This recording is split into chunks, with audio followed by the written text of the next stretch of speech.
ನಾನು ನೋಡಿ ಮೊದಲ ಬಾರಿ ಶಾಸಕನಾಗಿದ್ದೇನೆ. ರಾಜಕಾರಣಕ್ಕೆ ಬರ್ತೇನೆ ಅನ್ನುವ ನಿರೀಕ್ಷೆನೇ ನನಗಿರಲಿಲ್ಲ.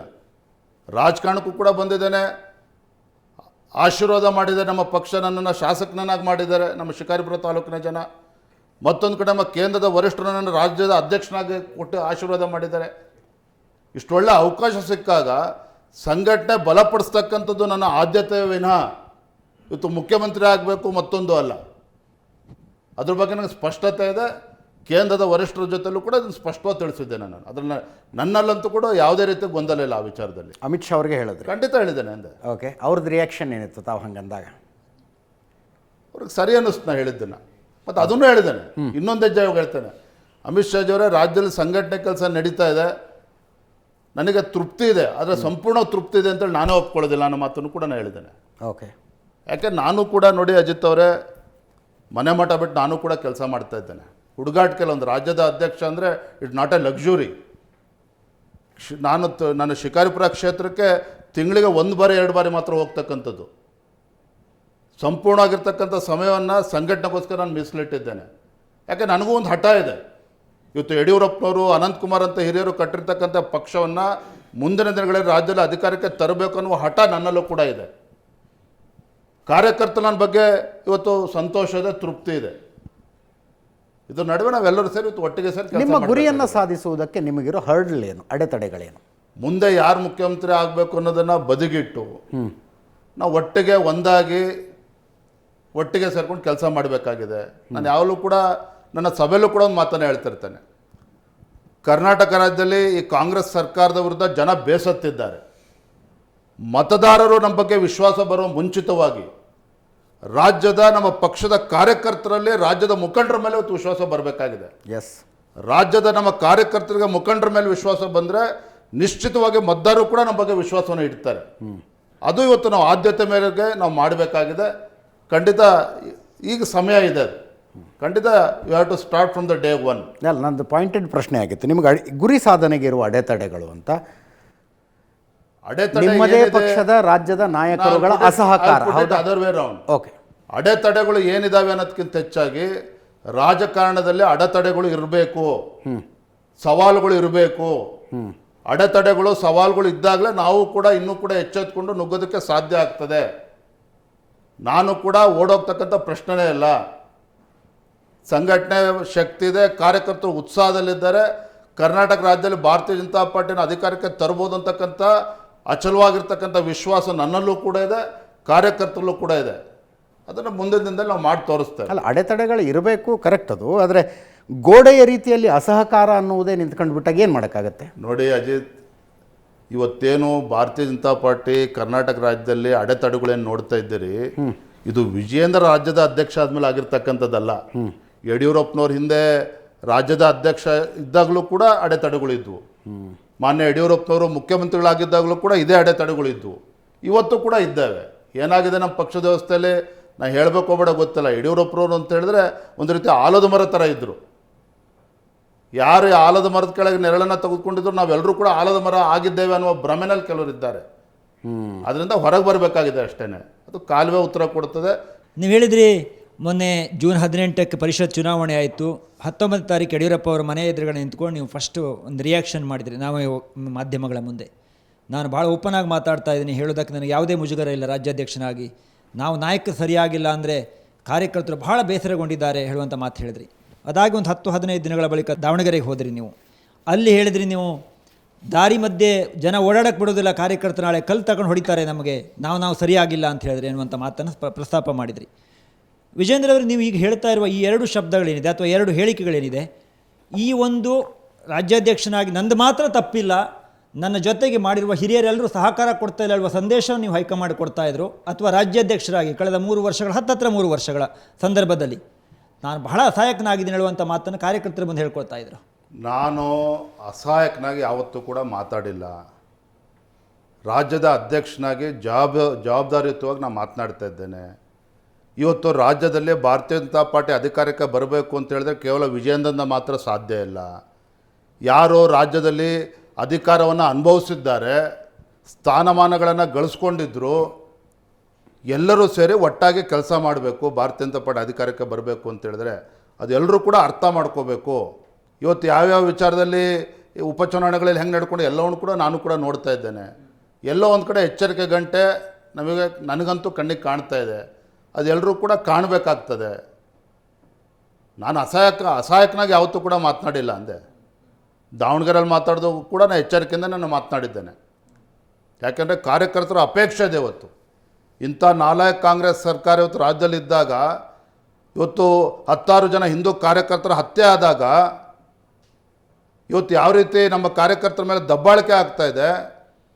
ನಿನ್ನೆ KPCC ಕಚೇರಿಯಲ್ಲಿ ಏನಾಯಿತು, ಮೊನ್ನೆ ಶಿವಮೊಗ್ಗದಲ್ಲಿ ನಮ್ಮ BJP ಕಾರ್ಯಾಲಯದಲ್ಲಿ ಯಾವ ರೀತಿ ಕಾಂಗ್ರೆಸ್ ಗುಂಡಾಗಳು ನಡ್ಕೊಂಡ್ರು, ಎಲ್ಲರೂ ಒಂದು ಕಡೆ ಎಲ್ರಿಗೂ ಅನ್ನಿಸ್ಬೇಕಲ್ಲ. ಹಾಗಾದರೆ ವಿಜೇಂದ್ರ ಒಬ್ಬರಿಗೆ ಅನಿಸಿದ್ರೆ ಸಾಕಾಗೋದಿಲ್ಲ, ಎಲ್ಲ ಮುಖಂಡರು ಕೂಡ ಅನಿಸ್ಬೇಕಾಗ್ತದೆ. ಅದನ್ನು ಬಹಿರಂಗವಾಗೂ ಹೇಳ್ತಾ ಇದ್ದೇನೆ, ಪಕ್ಷದ 4 ಗೋಡೆ ಮಧ್ಯೆನೂ ಕೂಡ ನಾನು ಹೇಳಿದ್ದೇನೆ ಅಂದೆ. ಈಗ ನೀವು ಮಾತಿನ ಮಧ್ಯೆ ಹೇಳಿದ್ರಿ, ಮುಖ್ಯಮಂತ್ರಿಗಾಗಿ ಇಷ್ಟೊಂದು ಗಲಾಟೆಗಳಾಗ್ತಾ ಇದೆ ಅನ್ನುವಂಥ ಅರ್ಥದಲ್ಲಿ ನೀವು ಮಾತಾಡ್ತಾ ಇದ್ರಿ. ತಾನು ಮುಖ್ಯಮಂತ್ರಿ ಹೇಳ್ತಾ ಇರೋದೇ ನಮ್ಮಲ್ಲಿ ಸಂಘಟನೆಯಲ್ಲಿ ಆಗ್ತಾ ಇರುವಂಥ ಒಂದು ಗೊಂದಲ ಅಂತ. ಈ ಒಂದು ಮುಖ್ಯಮಂತ್ರಿಗಾದಿಗಾಗಿ ಆಗ್ತಾ ಇರೋ ಗೊಂದಲದಿಂದಾಗಿ ಅಡ್ಡಮತದಾನ ಆಯಿತು. ಹಾಗಾದರೆ ಅಡ್ಡಮತದಾನ ಆದಾಗ ನೀವು ದೆಹಲಿಗೆ ಹೋಗಿ ರಾಷ್ಟ್ರೀಯ ನಾಯಕರ ಮುಂದೆ ಹೋಗಿ ಕೂತ್ಕೊಂಡು ಬಂದ್ರಿ, ನೀವು ಅಶೋಕ್ ಅವರು ಸೇರಿದಂತೆ ಪ್ರಮುಖ ನಾಯಕರು. JDS ಜೊತೆ ನೀವೊಂದು ಶಾಸಕಾಂಗ ಪಕ್ಷ ಸಭೆಯನ್ನು ಕೂಡ ಕರೆಯೋದಕ್ಕೆ ನೀವು ಒಟ್ಟಾಗಿ ಮಾಡಲಿಲ್ಲ. ಹಾಗಾಗಿ ನಿಮ್ಮಲ್ಲಿ ಅಶೋಕ್ ನಡುವೆ ಅಷ್ಟೊಂದು ವೈಮನಸ್ಸು, ಬೇಸರ ಏನಾದರೂ ಇದೆಯಾ? MLC ಚುನಾವಣೆ ವಿಚಾರದಲ್ಲಿ ನಾನು ಸ್ಪಷ್ಟವಾಗಿ ಏನು ವಿಚಾರ ದೆಹಲಿಗೆ ಮುಟ್ಟಿಸ್ಬೇಕಾಗಿತ್ತು, ಚುನಾವಣೆ ಮುಂಚಿತವಾಗಿ ನಾನು ಮುಟ್ಟಿಸಿದ್ದೆ. ನಾನು ಬಹಿರಂಗವಾಗಿ ಎಲ್ಲವನ್ನೂ ಕೂಡ ಹೇಳೋದಕ್ಕಾಗೋದಿಲ್ಲ. ಕೆಲವು ಪಕ್ಷದ ಆಂತರಿಕ ವಿಚಾರ ಕೂಡ ಇದೆ. ಚುನಾವಣೆ ಮುಂಚಿತವಾಗೇ ಏನು ಗೊಂದಲ ಆಗ್ಬೋದು ಅನ್ನೋ ಮುನ್ಸೂಚನೆ ನಮಗೂ ಕೂಡ ಇತ್ತು. ಅದನ್ನು ತಿಳಿಸುವಂಥ ಪ್ರಯತ್ನವೂ ಕೂಡ ನಾನು ಮಾಡಾಗಿತ್ತು. ಅಂದರೆ ಕ್ರಾಸ್ ವೋಟಿಂಗ್ ಆಗ್ಬೋದು ಅನ್ನೋ ಅಂದಾಜು ಇತ್ತಾ? ಇಲ್ಲ, ನಾವು JDS ಅವ್ರು ಏನು ಅಪೇಕ್ಷೆ ಇಟ್ಕೊಂಡಿದ್ರು, ಅವ್ರ ಅಪೇಕ್ಷೆ ತಕ್ಕಂತೆ ಬೇರೆ ಕಡೆಯಿಂದ ಅವ್ರಿಗೆ ಓಟ್ ಬರಲ್ಲ ಅನ್ನೋ ಮಾಹಿತಿ ನಮಗೂ ಕೂಡ ಇತ್ತು. ಓಕೆ. ಮತ್ತು ಆಡಳಿತ ಪಕ್ಷದವರು ಸಂಪರ್ಕ ಮಾಡ್ತಾರೆ ಅನ್ನೋ ಮಾಹಿತಿ ನಮಗೂ ಕೂಡ ಇತ್ತು.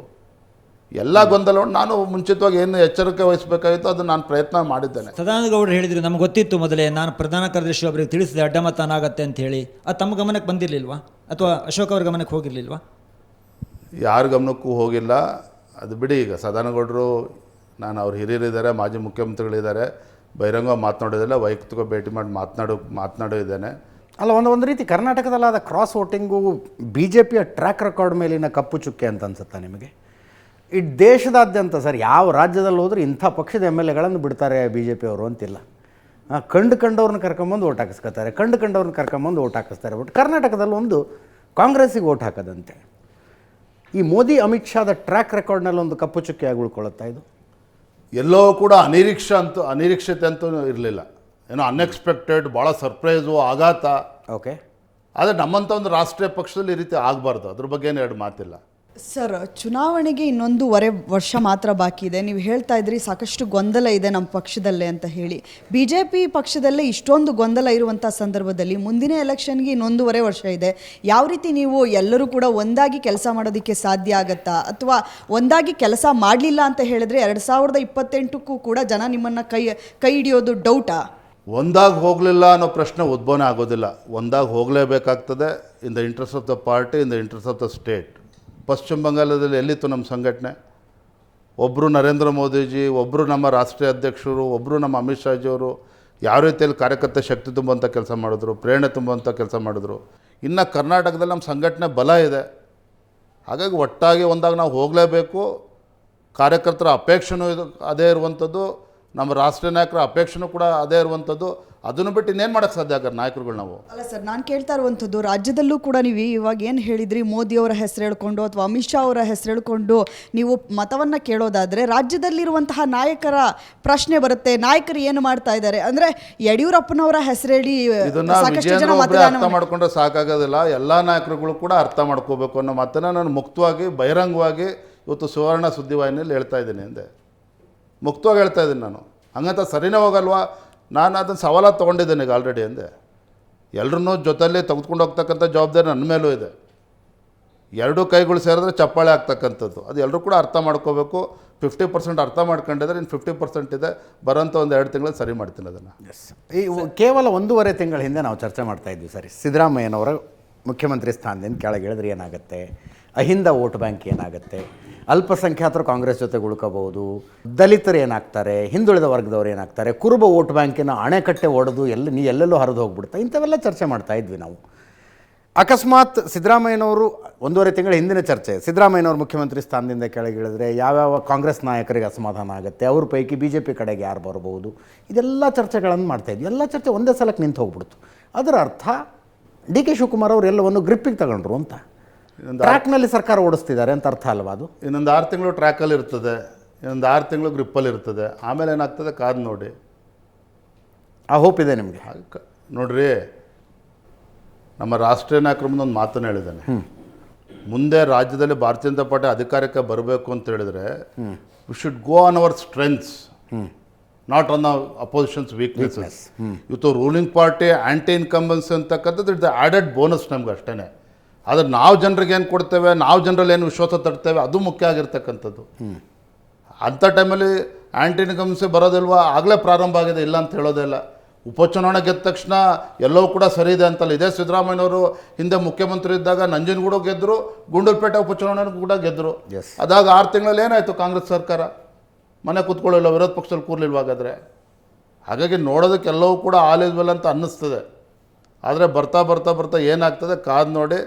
ಖಂಡಿತ ನಾವು ಸಂಘಟನೆನೂ ಕೂಡ ಎಲ್ಲರನ್ನೂ ಕೂಡ ಜೋಡಿಸ್ಕೊಂಡು ಸಂಘಟನೆ ಕೂಡ ಶಕ್ತಿ ತುಂಬುವಂಥ ಕೆಲಸ ಮಾಡಿ ನಾವು ಎಲ್ಲರೂ ಸೇರಿ ಒಟ್ಟಿಗೆ ಹೋರಾಟ ಏನು ಮಾಡಬೇಕು ಮಾಡ್ತೇವೆ, ಬೀದಿಗಿಳಿತೇವೆ. ಈ ಸರ್ಕಾರ ಬಡವರ ವಿರೋಧಿ, ಜನವಿರೋಧಿ ಕಾಂಗ್ರೆಸ್ ಸರ್ಕಾರ ಏನು ಬುದ್ಧಿ ಕಲಿಸ್ಬೇಕು ಬರೋಂಥದ್ದೇನು ಜನರು ಆ ಪ್ರಶ್ನೆ ಯಾಕೆ ಕೇಳಿದ್ದಂದರೆ, ಒಂದು ಪಕ್ಷ ಒಂದು ಹಂತದಿಂದ ಇನ್ನೊಂದು ನೆಕ್ಸ್ಟ್ ಲೆವೆಲ್ಗೆ ಹೋಗ್ಬೇಕಂದ್ರೆ ಬೇರೆ ಬೇರೆ ಪಕ್ಷದ ನಾಯಕರುಗಳು ಬಂದು ಸೇರ್ಕೋಬೇಕು. ಹಿಂದೆ ಯಡಿಯೂರಪ್ಪನವರ ಕಾಲದಲ್ಲಿ ಅನೇಕ ನಾಯಕರುಗಳು ಬಂದರು, ಜನತಾ ಪರಿವಾರದಿಂದನೂ ಬಂದರು, ಕೆಲವು ಕಾಂಗ್ರೆಸ್ ನಾಯಕರುಗಳು ಬಂದರು.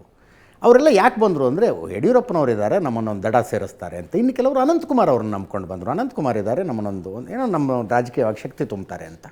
ಈಗ BJPಗೆ ಬರ್ತೀವಿ ಅಂತ ಯೋಚನೆ ಮಾಡೋರು ಯಾರನ್ನು ನಂಬ್ಕೊಂಡು BJPಗೆ ಬರಬೇಕು ಅನ್ನೋದೊಂದು. BJP ನಂಬ್ಕೊಂಡು ಬರ್ತಾರೆ, ನರೇಂದ್ರ ಮೋದಿ ನಂಬ್ಕೊಂಡು ಬರ್ತಾರೆ.